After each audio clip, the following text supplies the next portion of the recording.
Hello everyone, it's so nice to have you back here at the Centennial. And where are we now? We're at my place. And I have 10 cheapies, the 10 on 10 cheapie fragrances I have right now that I find very, very good. But I want you to rank them, and you have ranked them for me. So these are very inexpensive budget fragrances that are extremely good, and she put them from 10 to 1. It was a difficult assignment. Yes. Were they all good? Because yeah, they were. I can sometimes have a very strange taste, you know. Oh no, I think these were quite likable. All of them were quite likable. Yeah. And it always amazes me how great some of the more cheap fragrances are these days. Yes, like, price is really not an indicator for quality. Yes. Of course, you also have the Arabian, stuff nowadays. You know, the dupe fragrances. There are a few dupes here in the 10, but not all of them. Okay, let's dive into it. Yes. What's your number 10? So I don't know the names of all of these actually. Yes. I will. Yeah. On the scent. On the scent. You just smelled them and 10 minutes ago, and then Okay. So you'll have to explain the notes and so on. But this one, it's liquide brun or liquid? Yeah, of liquid Brun, as they say it in English. And this is by, I think, French Avenue. And of course, you know this one, guys. Really, this is her number 10. So I think a lot of people will be very unpleasantly surprised. Because this liquid Brun is very hyped up nowadays. Because it is a clone, it is a dupe of Altair by Parfums de Marly. That's what it is a good dupe. Yes. And it's a very good dupe. It is the best one. There are a few on the market, but this is the best one. And I'm not really into, very sweet gourmand vanilla fragrances. But then eventually it got hyped up. So you can have that, right? It got hyped up so much. Immensely that I thought, okay, I have to follow the the hurdle. And so liquid Brun, it's very, gourmand, sweet vanilla. It's like a vanilla cookie to me, you know. You see, I like Altair, but I'm not like a huge fan of it myself because there is something like medicinal in it for me, like yes, I can imagine. Or syrupy. I can't really explain it. Yes, true. Yeah. Like the gel that you put on a sore muscle. It's like herby, or I don't know. Yeah. Minty, very. Yeah, there's something minty in it. And this reminds me of that. And I have the same with Altair. No, and when I smelt it, I was thinking, this reminds me of something, but I couldn't put my finger on it. And it's a very good dupe, though. Yeah, very good. It's very, very good. But it is really a fall fragrance, fall, winter fragrance. I agree. Very, very sweet. And then your number 9. My number 9. I have no idea what this one is called. This one is Equus, yes, by Lalique. I love Lalique. Lalique is one of my favorite brands because they have very, high quality fragrances that are very cheap.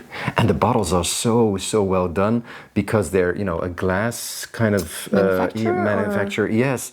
So this is Equus. It also has this horse, of course, Equus. Of course, we all know Encre. This is a lighter version of this Encre. Encre is very dark, but this is a lighter version. It's a bit more citrusy also. It doesn't project that much off my skin, at least. So this is a vetiver fragrance that is not going to offend people like that. The vetiver is very clear in this one. Yeah. It's very apparent that there's vetiver in this one. I do really like it. It was a difficult decision. There's not one single fragrance in here that I don't like. Yeah. I just had to rank them, so bear with me. Then, number 8 is a very weird but nice bottle. Yes, it's very weird.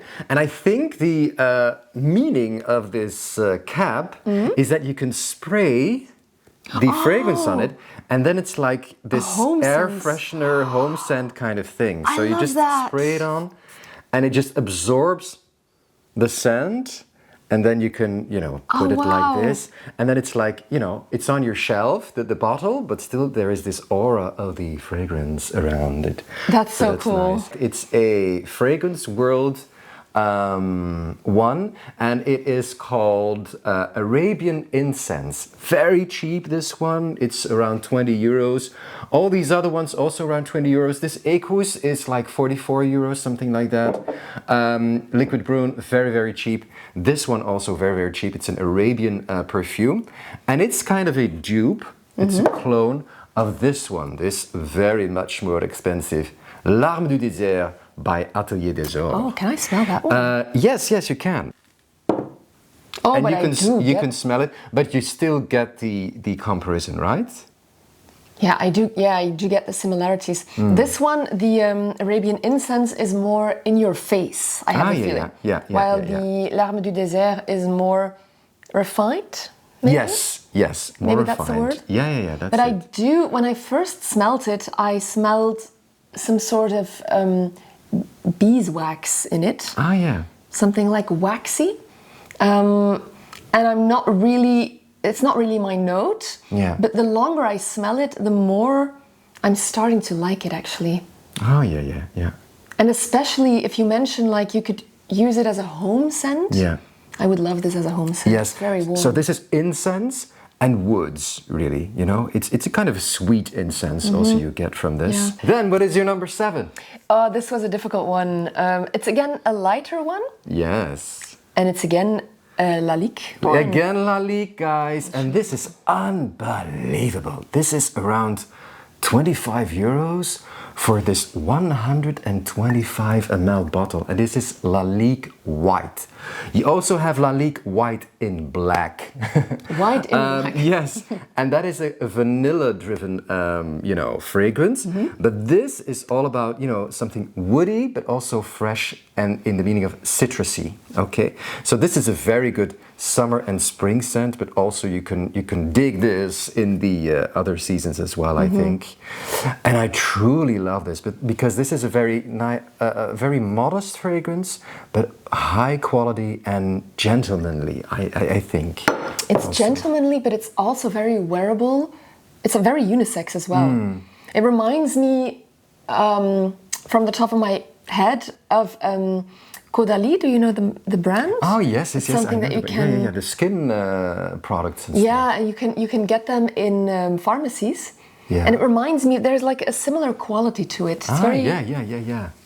It's very nice, very light. But I think I'm in my fall mood, so that's why maybe I put it on We're recording number this 7. video in fall. We see the brown leaves outside. So then we go to a classic. Yeah. Yes. This one, it was difficult for me because it's not a scent that I would immediately wear or recommend to someone because it's very vintage. Yes. But I do really like it for the vintage quality. Yeah. This is Zino by Davidoff. Not cool water, but Zino. And it's patchouli. You smell the patchouli? Oh, yeah. It's also floral. It's very deep. It's very rich. It's very classy. But on strip, you smell, the first phase, and then you have to wait for the dry down because it becomes more powdery and more, versatile, more, easygoing. So the first blast can be sometimes like, oh my God, this is very 80s. It's very 80s. The bottle is also very 80s, of course. But still, it is a very, very good scent. It's really nice. It's one of the best patchouli scents I have in my collection. Really, it's very, very good. Yeah. But this is the first one out of the lineup that I think it's not a safe blind buy, and it's not for everyone. Maybe it's a safe blind buy because it's not that expensive, but it's not a crowd pleaser, this one. No, this is not a crowd pleaser. Like in the 80s, you had these scents that were not really crowd pleasers, like Chanel's Antaios and stuff like that. They were very bold, it's very, whoa, this is very avant-garde. And the Zino is in the same range, but still it is something very addictive in it to me. And it's quite soapy. When I smell it on strip, it smells quite soapy to me. Yeah, the powder is coming through. Yeah. Then we have number 5. Number 5 was actually, I didn't know this scent, but I knew this scent. Yeah. Because the first thing that I said when I smelled this one was, it's Gris Charnel. Yeah. By BDK. Yes, and it's they say, you know, the whole community says, this is the best dupe of Gris Chanel by BDK. And this is Liam, or Liam Grey, by Lattafa, because you also have another like flanker of Liam, but this is Liam the Grey one, like Gandalf the Grey. If you compare those two, I think that the Gris Chanel, which is also woods and vanilla and also fig, I think it's inside. It's a very beautiful fragrance, very likable also. That this is a bit more vanilla driven than the other one, than the BDK Gris Chanel. It's 10 times less. I bought this for like 24 euros, guys, and this is a 100 ml bottle. Unbelievable. Number 5. I own Gris Chanel. I paid more for it. Yes, that's around 200 euros, no? I think it's even by now, because I've owned my bottle for a few years, but I think it's even more expensive now. Oh my God. Yeah, so it is worth it though. Very recognizable DNA, yes. But this is a really good dupe if you find the OG too expensive. Yeah, definitely. And maybe, do we know if this is a dupe of Gris Chanel or if it's the other way around? This is a dupe of Gris Chanel. Oh, yes, okay. yes. First there was Gris Chanel, and then there was this Liam by Lattafa. Yeah. All right. Unfortunately. And then we have number 4. Number 4 is again Lalique. Yes, they're top notch. I really adore Lalique. And this is a very special one because I made a video of Encre Noir and all its flankers. But this is a kind of flanker, but it's called Encre Indigo. So it is stepped off of the Encre Noir DNA. It's a bit lighter. And this is a bit lighter, yes, the Encre Indigo, because they are combining the Encre Noir DNA with a T accord. And so it becomes more versatile and more lighter and a bit more refined in my taste. And I really, really adore this because then you have, the Encre Noir is very dark. You have the Encre Noir à l'extrême, which is more citrusy, so it can be sharper in a way. And then you have the Encre Noir Sport, which is, a little bit more, on the fresher side, a little bit more, and also more versatile. But I like this one very much because this is like a more, as I said, a more refined version of it, because you have the tea combined with this, vetiver, dark vetiver scent. And I also really like the bottle. It's so beautiful. With this, changing, fading, blue and then the dark blue. It's, what do you think of it? It's really nice. At first, there was a sort of rubbery smell to it. Yeah, on the strip, yes. But it's been on the strip for like 10 minutes now, and it's starting to become very refined indeed. There's something in here that reminds me of Amethyst, also by Lalique. Beautiful scent also, yes. We touched upon it in a previous Cheapies video, actually. Also a very good scent. And I looked it up, but there's not really a note similarity, but there is like something. The DNA is a bit like the same. Yeah. And maybe the coincidence is that both of them have a purple hue in the name, like Amethyst is purple and Indigo is like a purpley blue purple. Yeah. So really nice scent. Yeah. Yes. Then the top 3 guys. Yeah. Oh, it was so difficult. What does she like the most of my cheapies nowadays? The third this is one. Number 3. Yeah. It immediately stuck out to me because it's very unisex, this fragrance. This one. And I cannot name one note in this one. This is Maubousin's Star for Men. It is a banger, really. This is one of the best vanilla fragrances I have in my collection of hundreds of fragrances. And this is only somewhat in 20 euros. Wow. For a bottle like this. This is a 90 ml because of the shape of the bottle, I think.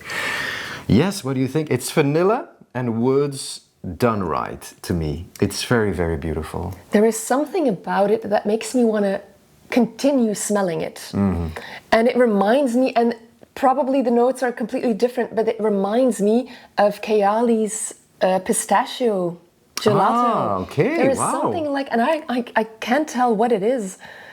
Oh, very good. And maybe we should do a comparison, and if I smell them next to each other, I would think, oh no, totally not. But like the immediate reaction that I get is, oh, there's something. And I have the same reaction to the Kayali fragrance. It's like, it keeps me intrigued. Yeah. And that I like. It's not a straightforward vanilla, this one. No, not a straightforward nice. vanilla. It's very, very multifaceted, multi-layered. It's very rich, Very well and blended. it's very surprisingly cheap. You know, for the quality that you get. I think Mauboussin, like Lalique, it's a bit like Lalique, has very good fragrances. They also have Une histoire d'homme irrésistible. Very good fragrance. The name. That refers to Ombre Noire by Lalique a little bit. Is a cheap version of this Ombre Noire by Lalique, which is also already a cheap, and it's also very beautiful. It's a beautiful green scent.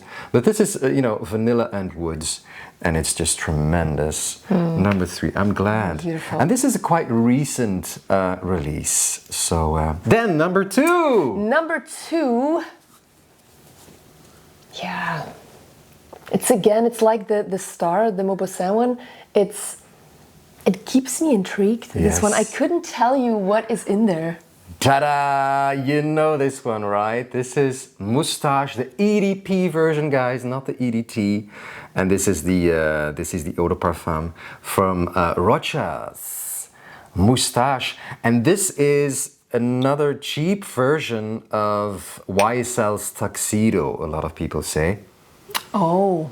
And then I also have an even cheaper one, and that is Kismet. It's also a very good, woody version of this one, but this is still the star. This has vanilla and woods, like this star by Mauboussin, but it's even richer to me. It has more going on. There's something sharp as well in there. Ah, yeah, okay. This one. Yeah. Or maybe not sharp, but like lighter or brighter. Maybe that's the word. Okay. So this has pink pepper, mandarin orange, and this has Atlas cedar and Bulgarian rose, and then you have the base benzoin, vanilla, and patchouli. And this is niche quality. This is niche quality for such an affordable price. Like I paid 35 euros for this big bottle out here. This is, I think, a 125 ml bottle. And it's a very, very heavy bottle. Yeah, very quality, heavy metal cap. The bottle is not really my thing because it's quite, like in your vintage kind of. But also it's very big, and it is value for money. Yes, definitely. Yes, it is. And then we have the number 1, a recent purchase of mine, but it is not a recent release. I feel like such a basic. But this is just unbelievable. So good. Normally, I'm not into these, sweet kind of scents, but this is just unbelievable. This is not gourmand in any way. This is sweet, spicy. This is Burberry London for men. Burberry, because what are you we doing also to have us? for women. But this is so cozy, so cozy. It is unbelievable. But it's also so classy, and yeah. There is something about it that is very, like, I don't want to say dull because it isn't dull, but it's like the typical man scent. Yes. But still, it's different. It's different. You have like cinnamon, lavender, bergamot, and then you have some leather and mimosa in the middle notes, and then you have base notes like tobacco leaf, and it's like a sweet tobacco scent. Sweet tobacco, a little bit spicy because of the cinnamon, but it gives this Christmassy feel to it. It's very cozy, it's very wow. But you can also wear it in other seasons as well. So it also has a little bit of a green aspect that comes out when you wear it in summer and in spring. But like in fall and winter, and especially in winter, it is the ideal Christmas scent for a lot of people. It's beautiful. For me, it's not Christmas, it's more like the month of March. Oh my God, like yes. The weather is turning and it's still rainy and cold, but the greens are indeed, you see nature waking up. And it's like going for a walk in in March. That's the scent to me. For me, if you're into dry, spicy scents, you don't really like the sweet, gourmand kind of fragrances, but you still want to have, you know, this cozy fragrance, you know, that is a little bit sweet and stuff. Then, of course, sweet tobacco fragrances are very interesting with tobacco leaf like this one. And this is just my number one. I was like, oh my God. I blind bought this. And I was so happy. I bought this 50 ml online for like 19 euros. 19? 19. Wow. 19 euros. It is a bit of a strange bottle because it has this, you know, fabric around it. It's so typically it can Burberry. be, yeah, okay. Yeah, if you use it a lot, then there are going to be stains all over the place and going to be very stinky, maybe, I don't know. But maybe you can get it off and wash it. I don't know. But it's very, very nice. It's so very nice. It's nice. I will buy a 100 ml bottle, I think, of this. You should. It's so stupid that I didn't do it. But like, Burberry is that brand, in my opinion, they have like the reputation of the typical English thing, and that's why it's like the pattern. I don't know what's it called. Tartan? Is it called tartan? The pattern. It's very English as well, and it's very old money English. That's how I imagine Burberry, and this is not exactly like that. This is very British. It's like it's a guy and he wears the typical guy scent, but then he smokes a cigar and he goes horseback riding. Yeah. It's that type of feeling. And it's very nice, very nice. Yes. So these were my 10 cheapies. I hope that you found something new in this this series of 10 fragrances. Of course, there are a lot more. So if you have these cheap fragrances in your collection and you think, oh my God, Brecht and Eva, you really have to get to know this, please let us know here in the comments below. Yes. And if you like our content, if you like our videos, do like and subscribe. That's going to help the algorithm a little bit more. But we're so pleased that you are always with us. It's very nice. Do check out our other videos as well. And Eva, see you soon. See you soon and see you soon. Bye-bye. Bye-bye.